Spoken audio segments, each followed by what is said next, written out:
Good afternoon. I'm Katherine Whitecloud, or Katherine Machbiaska from Wipozoka Wakapa, Dakota, Oyate. I want to share a little bit more knowledge about our understanding of the meaning of treaty, but more particularly my experience with learning about the meaning of treaty from our Dakota perspective. It's a misnomer, and it's really a false understanding of most people in Canada that we as Dakota people are refugees from what is now known as the United States. It's also a misnomer or a lack of understanding that it's often said that we don't belong up here being in Canada. And this goes back to what I had spoken about earlier on, that in our time, in my grandfather's time, and my grandmother's time, there was no border. We traveled freely all over the Great Plains, which is the reason why we have relatives that speak our Dakota language northwest of Edmonton, all along the foothills of the Rockies, all the way down to Colorado and eastward towards South Carolina, and then north again through the Minnesota and the Dakotas, Nebraska, etc. And if you go to South Carolina, at times you can hear their people, their indigenous people there, speak with some words in Dakota that we can understand. We understand our Stoney tribal people in Alberta and the foothills there. A little bit, they speak a lot slower, and we speak too fast for them to understand us. But we understand them. And what's commonly known as the Dakota in Saskatchewan and Alberta are of our N dialect amongst our Dakota people. We are very close with our Lakota relatives in South Dakota, Nebraska. We have Dakota relatives in southern South Dakota and Nebraska, and in North Dakota and Minnesota.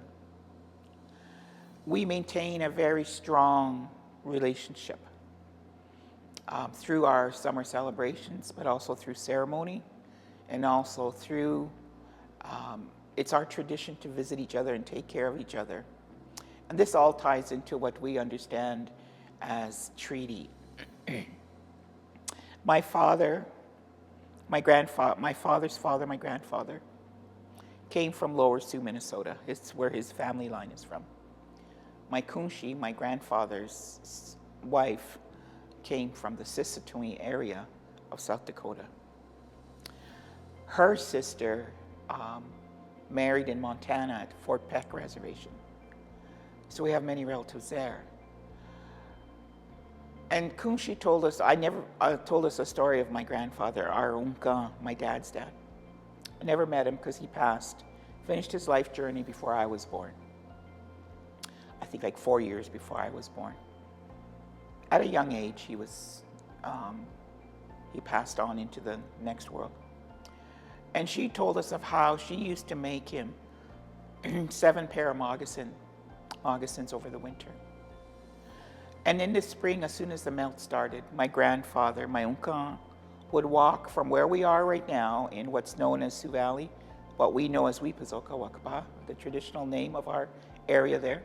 And he would walk all the way back down to Lower Sioux, Minnesota, to go and check on his family, his aunts, uncles, his siblings, his extended family.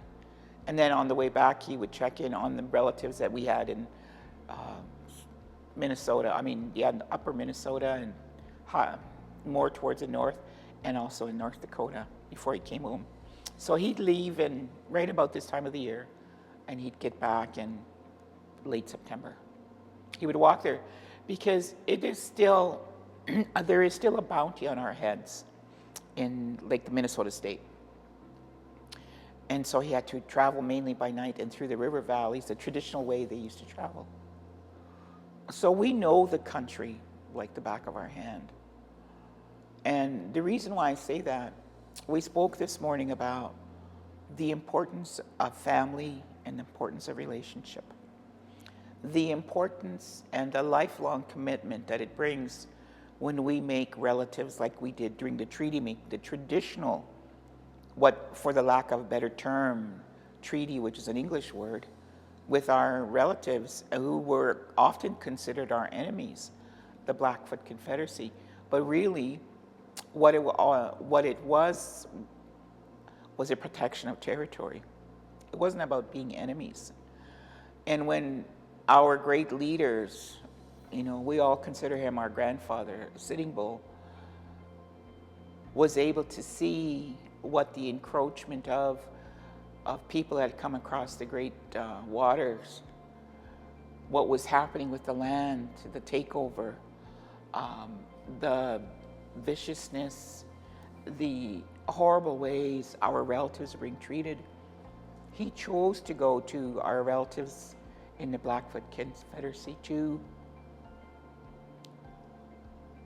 become relatives so that we could combine our efforts to protect our families, our relatives, and the land. And that's how it all started, and it was done in ceremony. And it included a talking stick, a pipe, a song, and a drum.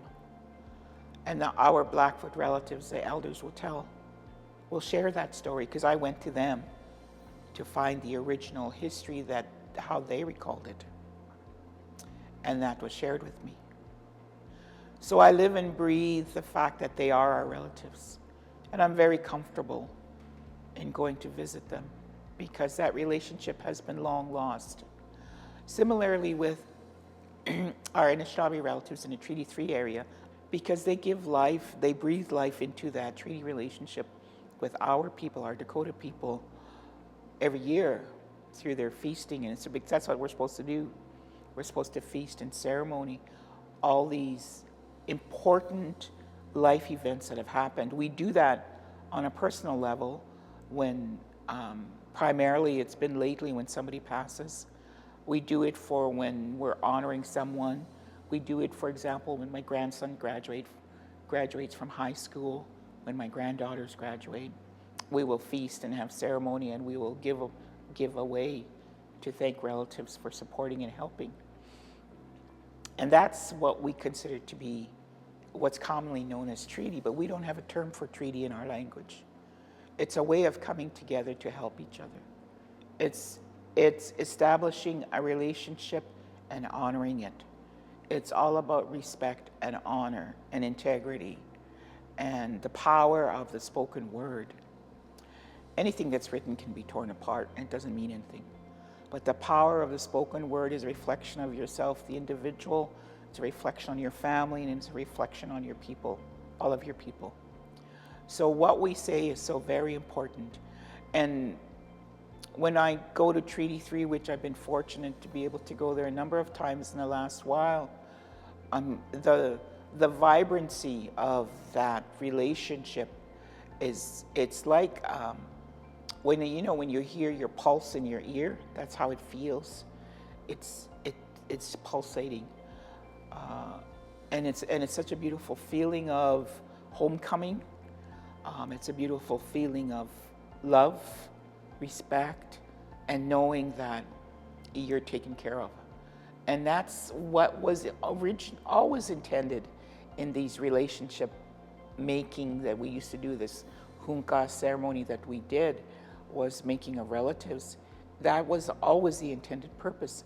And Treaty 3 honors that, because they still have those big drums that were given to them by our people. They still have the original song. It's still alive. It's up to us to bring that alive feeling back and out to our young people. And I cherish that, and I look forward to the opportunity to do that. We have a very distinct relationship with our Northern Cree relatives in Quebec. I have a recording of a young woman who told her grandmother's story about our relatives who went up there.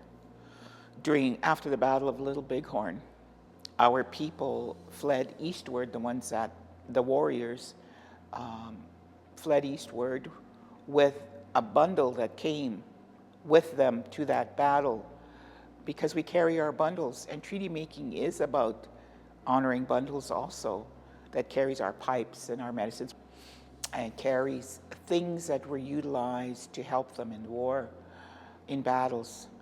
And they fled eastward across North Dakota into Minnesota and up through the Great Lakes. They were taken in there by Ojibways and Mohawks and provided shelter.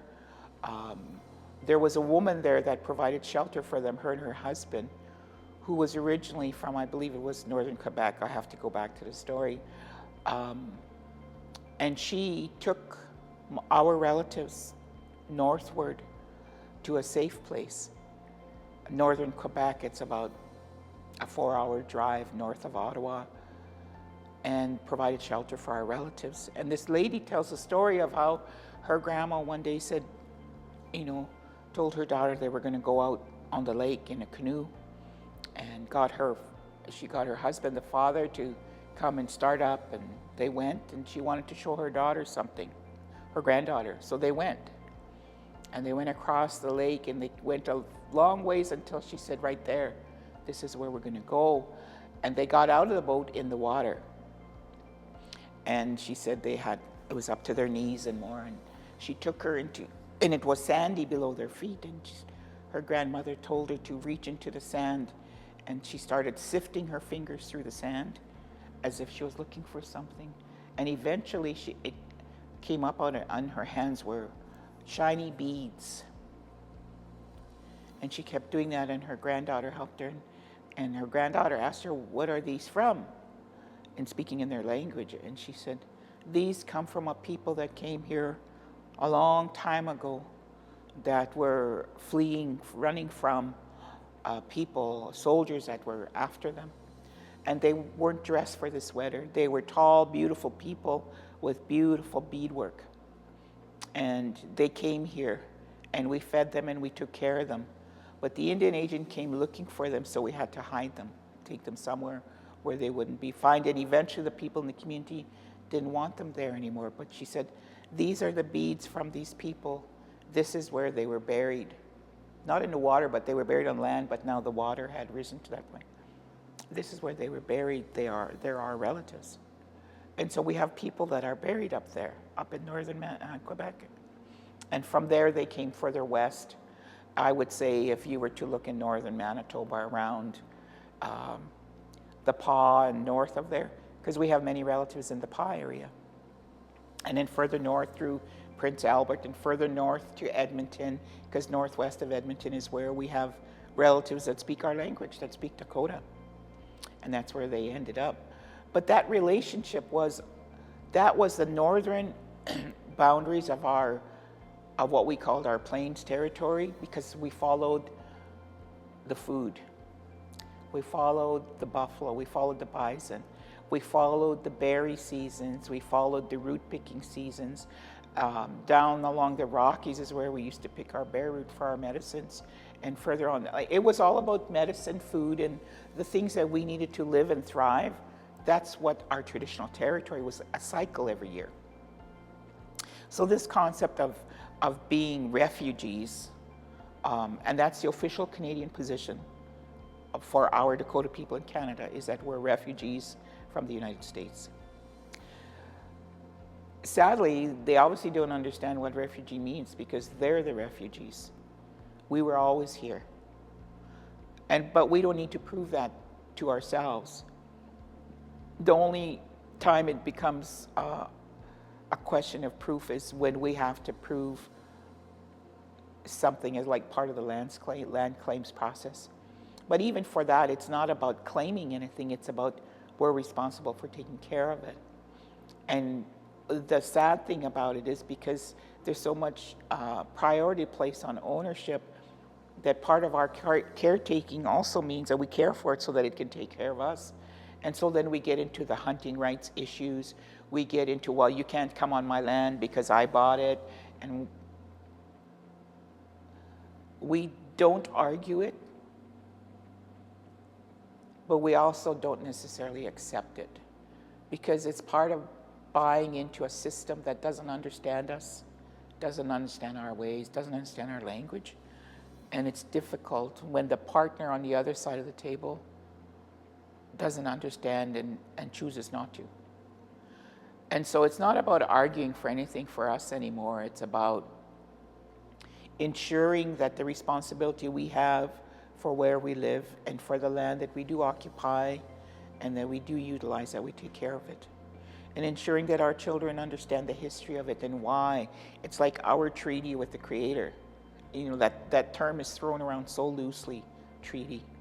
It's much more powerful than that. It's about our responsibility. And so then along with that responsibility, because it's my personal responsibility, I was blessed with this knowledge for a reason.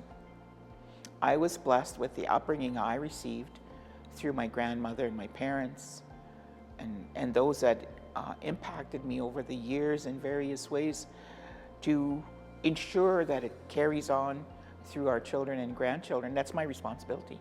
I have to do that. It's part of my role in life. It's part of my purpose in life. And to teach the children that. And so my focus now is on that from an education perspective.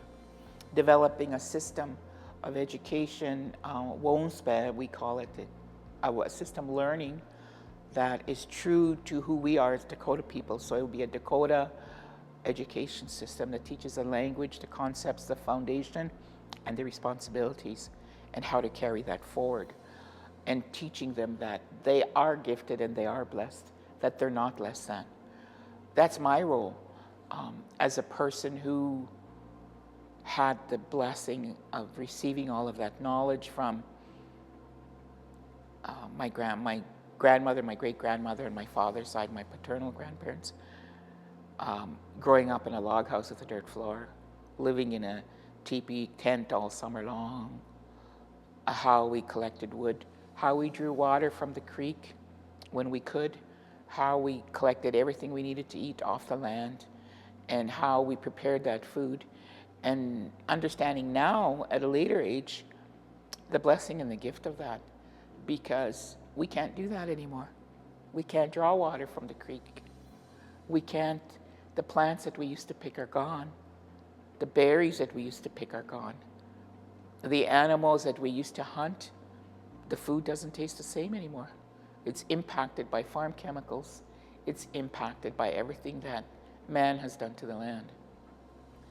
And it becomes more and more serious each successive decade, because we're not paying attention, and those around us are not paying attention to the harm that they're creating. And it goes back to following natural law. What you do to her is going to come back. And I don't want my grandchildren to carry that responsibility. I don't want my grandchildren to suffer for what it is that I, as an adult, had an opportunity to do about it, and I didn't. I take it seriously. And I know we're supposed to be talking about treaty from the perspective of how others understand it, but I'm talking about it from the perspective of our relationships, not only with each other, with the land, but also with the Creator. And one of the most powerful relationships we have with the Creator is prayer, and giving ourselves up to prayer. It's not a big deal, it's just a conversation. It's not, any place can sit and have a conversation with our Creator and talk about these things that I'm talking about with you. And that's how important they are. Having gone through living off the land to experiencing the impacts of residential school on my parents and my eldest brother and all my cousins that are my age, and then going through day school, and then the integration movement of the 60s, and then the private home placement movement that I went through in the late 60s and early 70s and on through university, and the impacts of the colonial world. I can reflect on it now without realizing then what I was going through. Now I can reflect on it and say, this is when this happened and this is when that happened. And why did it happen? And figure out the reason for it. Because all those lessons were provided for a reason. And these are the things that we need to teach our children, and everything that happens is for a reason, and you have to learn and figure out what it is, because it's going to carry you in your life, but it's also going to help you to understand the purpose of doing it or not doing it. And treaty relationships are complicated. Similarly, our relationship with each other and our relationship with creation and the land and our relationship with our Creator, we complicate it. It's really simple. You either do or you don't. And I've said that many, many times. So I may not be speaking about treaty from the perspective many people would expect, but that is our true relationship. We did have treaty with Canada. Canada broke the treaty. British Crown broke the treaty. We did have treaties with the United States. Not one has been honored. And so we concentrate on our relationships with each other, because that's really where the impact is about developing relationships. So thank you very much for listening to me.